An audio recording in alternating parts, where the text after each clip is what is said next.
বিসমিল্লাহির রহমানির রহিম। প্রিয় দিনী ভাই ও বোনেরা, আসসালামু আলাইকুম। আজকে অনেকগুলো প্রশ্ন যা আপনাদের দ্বারা করা হয়েছে সেগুলোর উত্তর দেব ইনশাআল্লাহ। আসলে এটি আমারই ব্যর্থতা, হয়তো আমার বোঝানোর ক্ষমতা এক নয়। আমি যেই জিনিসটিকে যেভাবে বোঝানোর চেষ্টা করছি, অনেকে সেটি না বুঝে তার থেকে বেশি আরও কনফিউজড হয়ে যাচ্ছেন। তাই আজকে একটু বিশদভাবে ব্যাখ্যা করছি। রিজিকের একটি আমল রয়েছে আমার ইউটিউব চ্যানেলে, যা হলো বরকতের গুপ্তধন নামে। সেখানে আমি আলোচনা করেছি আমি আমার জীবনে রিজিকের জন্যে ছোট বড় অনেক আমল করেছি। তো আমি যদি অনেক আমল করে থাকি তাহলে আমারও তো রিজ্জাত লাগার কথা, তাই না? এই রিজ্জাত জিনিসটা অনেকে ঠিক বুঝতে পারছেন না। রিজ্জাত কেন হয়, কিভাবে হয় এবং এর থেকে বাঁচার উপায় কি, তা আজকে একটু সুন্দর করে বুঝে নিই। আমি আমার জীবনে কোনো একটি রিজিকের আমল যদি করে থাকি, তাহলে পূর্বে আমি যে আমলটি করছিলাম সেটিকে বন্ধ করে দিই।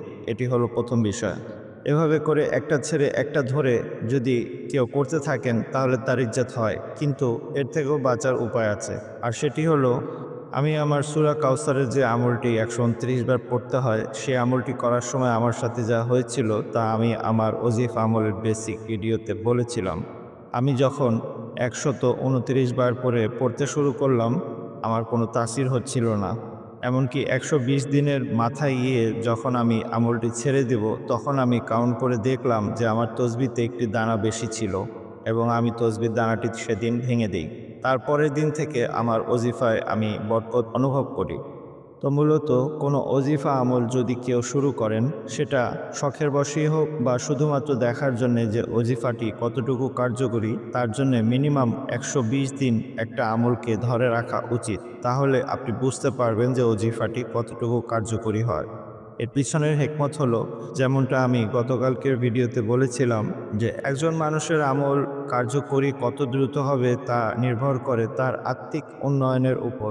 তো কোনো একটি আমল যেটা ৪০ দিনের, সেটি ৪০ দিনের নিয়তে নয়, সবসময় ১২০ দিনের নিয়তে শুরু করতে হবে। কারণ প্রথম ৪০ দিনে যদি আপনার আমলটি কার্যকরী না হয়, ইনশাআল্লাহ দ্বিতীয় ৪০ দিনে ইনশাআল্লাহ হয়ে যাবে। তাও যদি না হয় তাহলে শেষ পর্যন্ত ১২০ দিনে অবশ্যই হবে। তো সেই জন্যে এইভাবে অন্তত ১২০ দিনের নিয়তে যে কোনো আমল করা উচিত। ১২০ দিন আপনি আমলটি করলেন, তার থেকে ফায়দা পেলেন, তার অনুভূতি আপনার হলো, কী ধরনের ফায়দা আপনি পেলেন তা বুঝলেন। তারপরে আপনি আমলটি ছেড়ে অন্য আমলে যেতে পারেন। এতে কোনো সমস্যা নেই, এতে করে আপনার ইচ্ছে তো হবে না। কিন্তু কারো কারো ক্ষেত্রে এমন হয় যে আমলটি তাকে স্যুট করছে না। তাহলে সেই ক্ষেত্রে তিনি যে ওস্তাদের থেকে আমলটি নিয়েছেন তার সাথে পরামর্শ করে আমলটি দ্রুত ছেড়ে দিতে পারেন। যেমন আমি ছোটবেলা থেকে সূরা রহমান প্রতিদিন একবার পড়তাম এবং সামনে এক গ্লাস পানি রাখতাম। সেই পানির উপর ফাবিআইয়ি আলাই রাব্বিকুমা তুকাজ্জিবান, যখনই এই আয়াতটি আসতো তখন আমি পানিতে ফু দিতাম এবং আমার পড়া শেষ হলে সে পানিটি পান করতাম। এভাবে করে অনেক বছর যখন আমি পড়েছি, বড় হয়েছি, তারপরে আমি সূরা রহমানের একটি আমল পেলাম যে ঘুমানোর পূর্বে যদি কেউ ৭ বার সূরা রহমান পড়ে ঘুমায়, তাহলে তার আত্মা তার শরীর থেকে বের হয়ে বিশ্বের বিভিন্ন জায়গায় ভ্রমণ করতে পারে। এত লোভনীয় একটা আমল যখন আমি জানতে পারলাম, তখন আমি আমার অন্যান্য আমলের সাথে এই আমলটিও করা শুরু করলাম। ২-৩ দিনের মধ্যে আমার পরিস্থিতি এমন হলো যে আমি মানসিক রোগীর মতো হতে শুরু করলাম। সবকিছু ভুলে যাচ্ছিলাম এবং আরও অনেক ধরনের সমস্যা আমার হচ্ছিল। তো তখন সাথে সাথে আমি সেই আমলটিকে বন্ধ করে দিই। তো কোনো আমল যদি আপনি করার সময় শারীরিক অসুস্থতা অথবা আপনি ভুলে যাচ্ছেন এমন যদি হয়, অথবা মানসিক কোনো সমস্যা যদি আপনি অনুভব করেন, তাহলে সেই আমলটি দ্রুত ছেড়ে দেওয়াই উত্তম। এখন আপনি কোনো আমল দেখলেন, আমলটি দেখে আপনার পছন্দ হলো, কিন্তু সেই আমলটি যে উদ্দেশ্যে করা হচ্ছে সেই উদ্দেশ্যে অলরেডি আপনি কোনো একটি আমল করছেন। অর্থাৎ ধরুন আপনি কোনো রিজিকের আমল করছেন এবং রিজিকের জন্যে আপনি কিছুদিন যাবৎ নতুন একটি আমল শুরু করেছেন। এমতো অবস্থায় আপনাকে সেই আমলটি ছেড়ে নতুন আমলটি ধরা মোটেও উচিত হবে না। অন্তত ১২০ দিন যদি আপনি আমলটি করা শেষ হয়, তারপরে আপনি কোনো একটি নতুন আমলে যেতে পারেন। তো আমি আমার সেই বরকতের গুপ্তধন যে ভিডিওটি আছে, সেই ভিডিওটিতে আমার অনেকগুলো আমলের কথা বলেছি। তো অনেকগুলো আমলও করা যায় এবং ইজ্জত থেকেও বাঁচা যায় যদি কেউ এভাবে করতে পারেন। তবে আমি অনুরোধ করব যে আপনি যখন কোনো আপনার জন্যে উপযুক্ত আমল খুঁজে পাবেন যার দ্বারা আপনি উপকৃত হচ্ছেন, ওই একটি আমলই আপনি ধরে থাকলে আপনার জন্য যথেষ্ট হয়ে যাবে। একই বিষয়ে একাধিক আমল করা যাবে না। কেউ শারীরিক অসুস্থতার জন্য একটি আমল করছে, রিজিকের জন্য একটি আমল করছে, সন্তানদের ভবিষ্যতের জন্য একটি আমল করছে, হেফাজতের জন্য একটি আমল করছে। এরকম বিভিন্ন আলাদা আলাদা মাকসাদ নিয়ে, আলাদা আলাদা উদ্দেশ্য নিয়ে অনেকগুলো আমল আপনি করতে পারবেন। কিন্তু একই উদ্দেশ্যে একটি আমলই করতে হবে। একটি উদ্দেশ্যে বেশি আমল করা যাবে না, নয়তোবা রিজাত হবে। অনেকে আবার এই রিজ্জাতের ভিডিও দেখে ওজিফা আমল করতে ভয় পাচ্ছেন। এটা আপনার ভুল ধারণা। রিজ্জাত কি কারণে হয় সেগুলো যদি আপনি না করেন তাহলে আপনার রিজ্জাত হবে না। হুজুর পাক সাল্লাল্লাহু আলাইহি ওয়াসাল্লাম বিভিন্ন রকম মাসনুন দোয়া আমাদেরকে শিখিয়েছেন। সকাল সন্ধ্যা পড়ার জন্যে, প্রত্যেক নামাজের পরে পড়ার জন্যে, ঘুমানোর আগে পড়ার জন্যে বিভিন্ন রকম দোয়া এবং ওজিফা হাদিস কোরআনে আছে। অথবা আপনি যদি সারাদিন কোনো আল্লাহ পাকের নির্দিষ্ট নামকে পড়ার অভ্যাস থেকে থাকে, আপনি সেই নামকে পড়তে পারেন। অথবা আপনি যে সমস্ত নামাজ আমাদেরকে নবীজি শিখিয়ে গিয়েছেন, চারতের নামাজ, এশরাকের নামাজ, অথবা যে কোনো প্রকার আস্তাগফার আপনি সারাদিন পড়েন, এতে কোনো সমস্যা নেই। আপনি সারাদিন আল্লাহ পাকের ইবাদত করতে পারেন, এতে কোনো রিজ্জাত হবে না। কিন্তু সুনির্দিষ্ট কোনো উদ্দেশ্যকে নিয়ে কোনো একটি আমল যদি আপনি করেন, তাহলে সেই আমল চলাকালীন অন্য কোনো আমল সেই একই উদ্দেশ্যে আপনি করতে পারবেন না। যদি করেন তাহলে সেক্ষেত্রে আপনার সেই উদ্দেশ্য পূরণ তো হবেই না, উল্টা আপনার ক্ষতি হবে।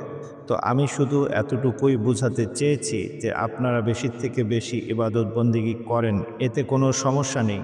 যত খুশি আপনারা ইবাদত করেন, এতে কোনো সমস্যা নেই। যত নকল ইবাদত করবেন ততই আল্লাহ পাকের নূর আপনাদের উপর আসবে, আপনাদের কলব পবিত্র হবে, এতে করে আপনার বাতিনে ইসলাহ হবে, সবই ঠিক আছে। কিন্তু ওজিফা বা আমল যে কোনো একটি উদ্দেশ্যে একটি আমলই করবেন, কিন্তু সেই আমলটি যদি আপনার জন্য সঠিক না হয় বা তার দ্বারা আপনি ফায়দা না পান, তাহলে সেই ক্ষেত্রে যার থেকে ওজিফা আমল নিয়েছেন তার সাথে পরামর্শ করে পরিবর্তনও করতে পারেন।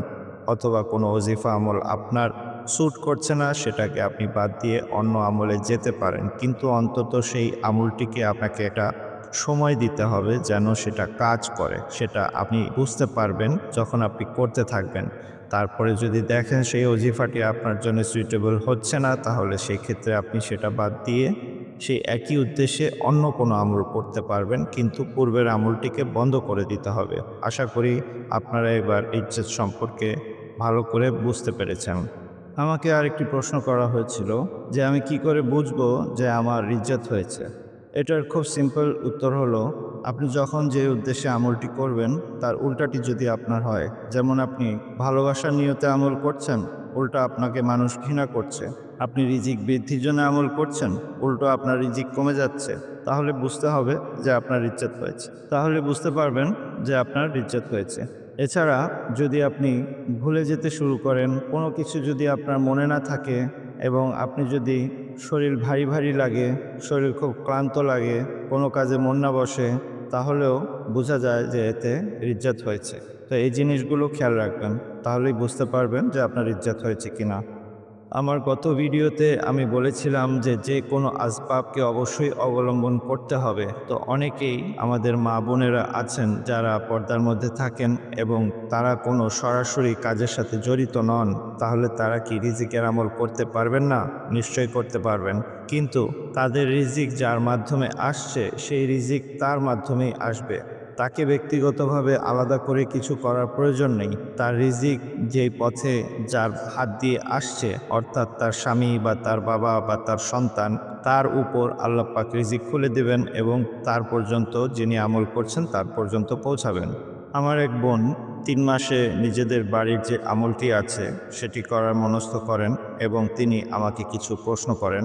আমি মনে করি সেই প্রশ্নগুলোর উত্তর আপনাদেরও জানা উচিত, তাই আপনাদেরও বলছি। তিনি প্রশ্ন করেন, বাসায় শিশুরা থাকায় অথবা অন্য কোনো কারণে অনেক সময় চাইলেও নিরবিচ্ছিন্নভাবে আমল করা যায় না। সেক্ষেত্রে আমল করার সময় কোনো কথা বললে বা একটু বিচ্ছিন্নতা ঘটলে কোনো সমস্যা হবে কিনা। তো আসলে এ ধরনের প্রশ্ন করার পিছনে কারণটিই হলো যে আমলকে মানুষ বুঝে না যে আমল জিনিসটা কী। আমল জিনিসটা অত্যন্ত পবিত্র একটি ইবাদত, আল্লাহর সাথে দোয়া। এখন আপনি কি আল্লাহর সাথে কথা বলার সময় অন্য কারোর সাথে কথা বলতে পারেন? আপনি নিজেই বুঝতে পারছেন। আমল করার জন্য হয়তো আপনাকে ১০ মিনিট, ১৫ মিনিট, আধা ঘন্টা বা ১ ঘন্টার সময় প্রয়োজন। আপনার ২৪ ঘন্টার সময়ের ভিতরে আপনি এই সময়টি আল্লাহর জন্য খাস করে দিতেই পারেন। তো মোট কথা, কোনোভাবেই আমল চলাকালীন সময়ে বিচ্ছিন্নতা অথবা ইশারা ইঙ্গিতে কথা বলা এগুলো করা যাবে না। করলে আমল নষ্ট হয়ে যাবে। আমার বোনের ২ নম্বর প্রশ্ন ছিল, আমলের সময় হিসেব রাখার ক্ষেত্রে একটু কম বেশি হয়ে যায়। শত চেষ্টা সত্ত্বেও এক্ষেত্রে কি করা সম্ভব? আবার হঠাৎ কোনো কারণে ১ ওয়াক্ত নামাজ কাজা হয়ে গেলে সেক্ষেত্রে করণীয় কী? তো এখানে উনি মূলত ২টি প্রশ্ন করেছেন। একটি হলো, যদি হিসাব উল্টাপাল্টা হয়ে যায়। অনেকে ওজিফা আমল করতে গেলে হিসাব উল্টাপাল্টা হয়ে যেতে পারে। কিন্তু সেক্ষেত্রে যেটা করণীয় সেটা হলো, ধরুন আপনাকে আমলটি করতে হতো ১০০০ বার, কিন্তু আপনার হাত থেকে তসবিহ পড়ে যায় এবং আপনি ভুলে যান যে আপনি কতবার পড়েছেন। তো এরকম পরিস্থিতিতে আপনাকে বেশি করতে হবে। ১০০০ বারের বেশি যেন হয়, কম যেন না হয়, এটা খেয়াল রাখতে হবে। ২ নম্বর বিষয়টি হলো, কোনো কারণে যদি নামাজ কাজা হয়ে যায়। ধরুন আপনি নিজেদের বাড়ি করার যে আমলটি আছে, সেই আমলটি করছেন। এই আমলটি করার জন্য আপনাকে ৯১ দিন আমল করতে হবে। এই ৯১ দিনকে আপনাকে বিশেষ করে খেয়াল রাখতে হবে যেন কোনো নামাজ কাজা না হয়ে যায়। আপনি ওয়াক্ত হওয়ার সাথে সাথে যদি আপনার জামাতের সাথে নামাজ পড়া সম্ভব না হয়, তাহলে সেই ক্ষেত্রে আপনি একা একা হলেও সাথে সাথে নামাজটি পড়ে নেবেন এবং নামাজ যেন কোনো পরিস্থিতিতে কাজা না হয় সেটি খেয়াল রাখবেন। আমার সেই বোনের আরেকটি প্রশ্ন ছিল, এখন দিন ছোট, শুক্রবার আসরের পর কোনো কারণে একটু দেরিতে শুরু হলে অথবা এমনিতেই কারো পড়তে বেশি সময় লাগে, সেটা মাগরিবের আগে শেষ করা সম্ভব নয়, সেক্ষেত্রে কি করা যাবে? তো এখানে উনি মূলত বোঝাতে চেয়েছেন যে আমলটি করতে করতে আসর থেকে মাগরিবের মধ্যবর্তী সময় যদি শেষ করা না যায় তাহলে কি করা যাবে। তো বিষয়টি হচ্ছে, আসরের ওয়াক্ত শুরু হওয়ার প্রায় আধা ঘন্টা পর আমাদের এলাকাগুলোতে মসজিদে আজান হয়। আপনি নামাজের একটি অ্যাপসকে ডাউনলোড করে নিয়ে আপনার ওয়াক্ত হওয়ার সাথে সাথে আপনি নামাজটি পড়ে আমল শুরু করে নিতে পারেন। সেই ক্ষেত্রে অবশ্যই মাগরিবের পূর্বেই আপনার আমল শেষ হয়ে যাবে। মোট কথা, আমলটিকে অত্যন্ত গুরুত্ব দিয়ে করতে হবে যেন যথাসময়ে সঠিকভাবে করতে পারেন। তার আরেকটি প্রশ্ন ছিল, এই আমলই একজনের উদ্দেশ্যে অন্যজন করতে পারবে বা ২-৩ জনের উদ্দেশ্যে একজন করতে পারবে? এখন আপনি একজনের স্ত্রী, আপনি আমল করছেন যেন আপনার বাড়ি হয়, তো নিশ্চয়ই সেই বাড়িতে আপনার স্বামীও থাকবেন। আর সেই বাড়ি যেহেতু আপনি কোনো ব্যবসা বাণিজ্য করেন না, হতে পারে আল্লাহ পাক আপনার স্বামীকেই তৌফিক দিবেন বাড়ি করার। তো এভাবেই আপনার একার উদ্দেশ্যে সকলের কল্যাণ হবে। কিন্তু আপনাকে মূলত আমলটি নিজের উদ্দেশ্যেই করতে হবে। আল্লাহ পাক আপনাকে কিভাবে দিবেন সেটি আল্লাহর বিষয়, সেটি আল্লাহর উপরই ছেড়ে দিন। তিনি আরেকটি প্রশ্ন করেছিলেন, নামাজের পর নামাজের স্থানে বসে পড়তে হবে কি? আর পড়ার ক্ষেত্রে ঘুম চলেই আসে। অনেকের তখন হিসাব একেবারেই ঠিক থাকে না। তখন কি করা যাবে? প্রথমত, নামাজের পরে অবশ্যই নামাজের স্থানে বসে করাটাই সর্বোত্তম। যদি আপনার খুব বেশি জরুরত না থাকে তাহলে নামাজ শেষে নামাজের পরেই করা উত্তম। যদি কোনো জরুরত থাকে সেক্ষেত্রে তা সেরে আপনি আবার পুনরায় নামাজের স্থানে বসে কিবলামুখী হয়ে আমলটি করতে পারেন। আমলটি করার সময় যে কোনো দুরূদ শরীফ বা আমল করার সময় যখন সকিনা নাজিল হয়, তখন লম্বা যদি আমল হয় তো অনেক সময় তন্দ্রা চলে আসে। আর এটির থেকে বাঁচার জন্যে আমি একটি আমল বলে দিচ্ছি যেটি আপনাদের জন্য অনেক বড় কার্যকরী হতে পারে। সেটি হলো, ৩টি কালো গোলমরিচ ডান হাতের উপর রেখে সুবহানাল্লাহ, আলহামদুলিল্লাহ, লা ইলাহা ইল্লাল্লাহ, আল্লাহু আকবার, এই কথাগুলো একবার বলা হলো। এভাবে করে ১০ বার পরে কালো গোলমরিচের উপর ৩ বার ফু দিতে হবে। আর ফু দেওয়ার পর সেগুলোকে চাবিয়ে খেয়ে ফেলতে হবে। তারপরে আপনি আমলে বসলে ইনশাল্লাহ আপনার তন্দ্রা আসবে না। তো এই ছিল সেই সমস্ত প্রশ্ন যা আমাকে করা হয়েছিল এবং আমি মনে করি যে এই বিষয়গুলো আপনাদের সকলেরই জানা উচিত। তাই আমি সকলের উদ্দেশ্যে এই উত্তরগুলো দিয়ে দিলাম। আশা করি এই জিনিসগুলো আপনাদের জীবনে কাজে আসবে। পরিশেষে আপনাদের কাছে অনুরোধ করতে চাইব, যেভাবে আমি আপনাদের সময়কে দাম দিই সেভাবে আপনারাও আমার সময়কে মূল্য দিবেন। আমি অপ্রয়োজনীয় কথা ভিডিওতে না বলা পছন্দ করি, শুধু প্রাসঙ্গিক এবং প্রয়োজনীয় কথাগুলো ভিডিওতে বলি। কারণ আমি বিশ্বাস করি প্রত্যেকের সময়ের মূল্য আছে। আর তাই আপনাদের কাছে অনুরোধ করতে চাচ্ছি যে আপনারা দয়া করে শুধুমাত্র তারাই হোয়াটসঅ্যাপে যোগাযোগ করবেন যারা কোনো বিষয়ে আমার থেকে শিখতে চান অথবা হাজিরাতের মাধ্যমে কোনো কিছু জানতে চাচ্ছেন। তো পরিশেষে আপনাদের কাছে অনুরোধ থাকবে, আপনারা শুধু যারা হাজিরাত করবেন তারাই আমাকে হোয়াটসঅ্যাপে নক করবেন।